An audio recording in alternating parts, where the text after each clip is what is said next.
There are eels on my hovercraft. The crow flies in square circles. John. M. I took the liberty of ordering a martini for you. You've read my file. Indeed. Understand you have a mission for me. I do. Oh, not the red envelope. Jeez.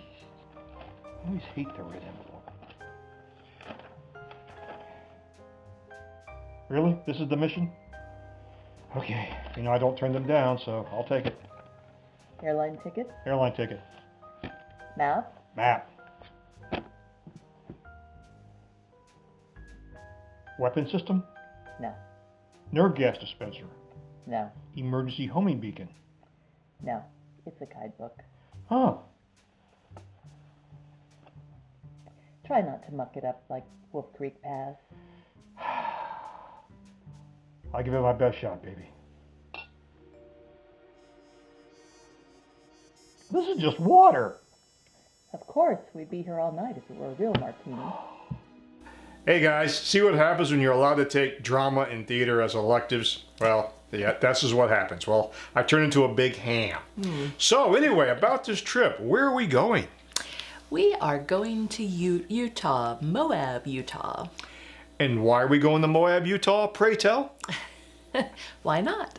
It's a beautiful place. It also happens to be the site of an unusual high school reunion. Did you go to high school in Moab, Utah? No, I did not. I've never been to Utah before. This is an unusual reunion. I actually attended 3 high schools back in the day, gosh, some 40 years ago. And my sophomore and junior year, I actually spent in Izmir, Turkey. We were a military family. My dad was there with NATO, and it was a fantastic experience for many reasons. It was a very small American community, only 24 members of my class. So we were very close-knit, and we lived on the economy. Our neighbors were Turkish, and we really enjoyed getting to know that culture. And so this is a multi-year reunion of people who attended Izmir American High School. And I'm only aware of one peer from my class who will be attending, but that's okay. We're going to have a good time, and we're going to meet some other folks who were there maybe 10 years before me. Okay, and how long are we going to be out in Moab, Utah? It's going to be a full, glorious week. Oh, okay. Besides, I looked at the map, besides being in the middle of the southeast desert of Utah, what's there? Oh, well, I'm excited to see Arches and Canyonlands National Parks. I've never had that opportunity before. Moab sits right in the middle of those guys. Yeah. So you can't go to Moab without going to Arches or Canyonlands, I think. And we're going to have a day excursion to Monument Valley. That was your choice. Yes. We're within 2 hours of Monument Valley. How can you go there and not visit Monument Valley? I've seen it 20 plus years ago. And Monument Valley, it's one of those experiences. It's like the Grand Canyon. It's like the Northern Lights. You can take pictures of it. You can watch video of it. You can describe it. You can read about it in books. But unless you see it and experience it yourself, it pales in comparison. Yeah. So flying into Salt Lake. Never been to Salt Lake, have you? Nope, never been to Salt Lake City. Yeah. So we'll spend the night there. It's about a 4-hour drive to Moab. We'll be sharing a car with my friend Debbie, and that'll be great. Gives a great chance to catch up. And I think the entire state of Utah is scenic. So Yeah. I don't know what their motto is yet, but I will look it up.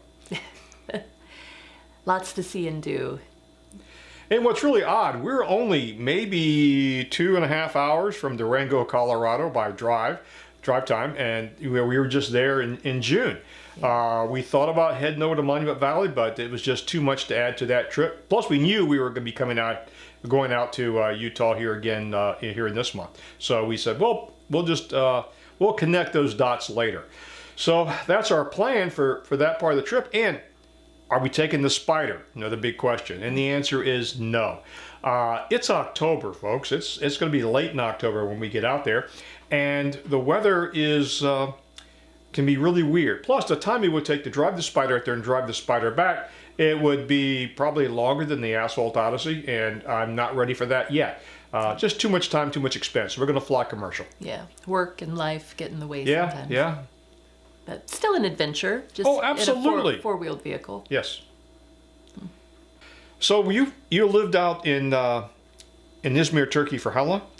It was 2 years, 1977 to 79. Mm-hmm. And, the world was very different then. It was, we lived like kings and queens, really. We had a beautiful apartment with marble floors and balconies. We spent a lot of time sitting on the balcony watching the world go by. Street vendors would sell their wares right in front of our residence. And our neighbors were the most generous and kind people. We really enjoyed getting to know them. The gentleman who owned our apartment building was sort of the Mr. Purdue of Izmir. He raised chickens and kept us in double-yolked eggs for the entire time. And my only regret is we didn't do more travel. We did see quite a few sites near Izmir. We went out to the beach at Chesme, and we went to Ephesus and Bergamum and Pamukkale and places like that. Bodrum, I love Bodrum, which is kind of a cool place where the Aegean and Mediterranean seas meet, and there's actually a Crusaders castle ruins there, which was kind of cool. But I think mostly I'm just glad that I'm grateful that I had the opportunity to live there as an impressionable teenager. Back in the day before internet, it was just good to know that the world is a huge place and we are just one small part of it. And there are many cultures who make up this world, and it's exciting to explore. And I think it helped me to question some things that to this day I dislike about American culture, like consumerism and things of that nature. And it was a really good time for us as a family because we didn't have TV, so we actually had to speak to one another. And, we just hung out together. I have a younger brother and sister, and they were there, with our parents. My two older sisters were in college, so they weren't able to go. But I would have sold my soul to stay one more year and actually graduate from Izmir American High School. But I had to go back to the States. My grandfather wasn't well, and Dad was anxious to get home. And so I wasn't able to graduate from the amphitheater in Ephesus, which is what would have happened had I stayed. That would have been cool. That would have been cool. Yeah, where Cleopatra and St. Paul once walked. My high school graduation occurred in a high school gymnasium. Can't compare. Yeah. Of what you could have done, yes. Yeah, but just the experiences, the friendships that I had during that 2 years was just phenomenal. And, today the world is very different, and it is not an accompanied tour, so military members wouldn't be able to bring their families, and that just makes me sad to think about. But it was a wonderful time, and I'm grateful I had that experience. Cool. Yeah. Yes, I've heard a lot about Turkey over the years, ever since from the time we started dating until recently. And so I'm sure I'll hear a lot about it on the trip to Utah. Yeah, and I've dragged you to several Turkish restaurants because Turkish food is wonderful. Yes. So that promises to be a very interesting trip and sort of a great season finale for this year for our travel experiences. And we've already got a couple of them kind of outlined for next year, which we'll share with you later. We had a company reach out to us and offer us some products to test fly, to try, and get some feedback on. And they are not a sponsor. We did not take any money from them. They just sent us some free samples to try out. And we're excited because it's the first time this has ever happened. Let me get the box. Yeah, let me be Vanna. Yes, this is actually, they sent it to Miriam, even though they're using my contact information. So you do the plug. One of our core policies we're going to have when we do this channel is we get more and more people who want us to share our test fly products. we want to have the opportunity to tell you that if we think it is not very good, we will share that with you. If we think it's bad, we want to tell you it's bad. So this is Excursionista. Pack less, travel more. We're all about that, aren't we? Yes, we are. If you never tried to squeeze a lot of stuff into a small suitcase, this is a great product. I already started using some of these things for my packing. Miriam's going to use some already. Miriam's going to use some. You put your clothes, which can be easily compressed, into the bag. Well, let's just show them. Well, we can do that. So I'm not quite finished packing for the Utah trip, but as you can see, my suitcase is filling up and John wants to add some things too, so space could be a problem. So I'm going to try out this Excursionista compression bag. So I'm going to grab some things and slide in there and show you how it works. So I don't want to pack it too full. Okay. I want to seal it. Use this clip for it to be super tight. And I think the idea is to kind of give it a good roll and the air will seep out from the other side.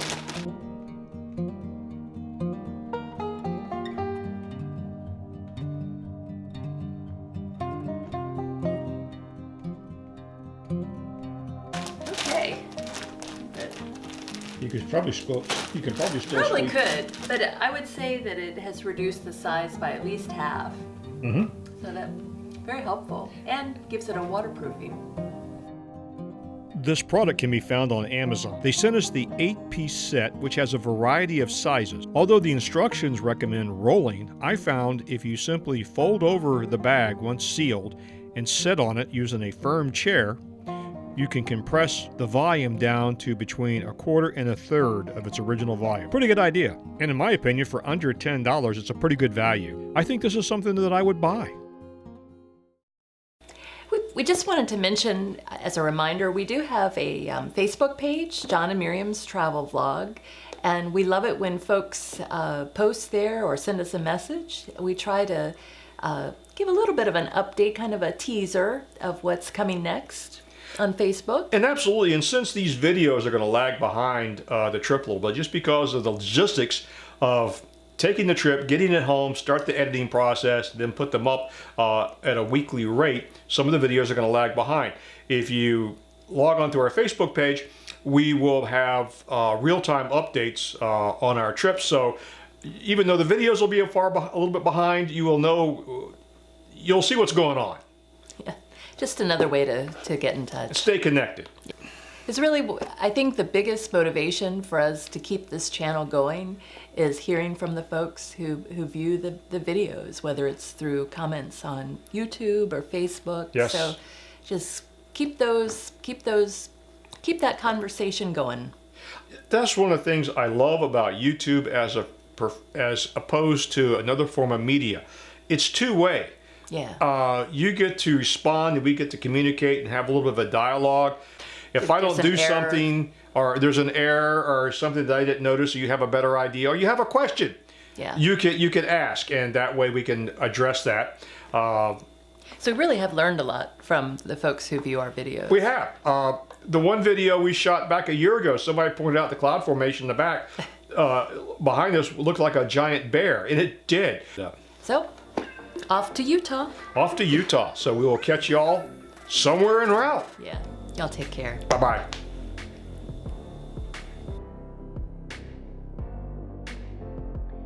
If you like this video, give it a thumbs up If you don't like it, give it a thumbs down. and don't forget to subscribe. Feel free to leave a comment below.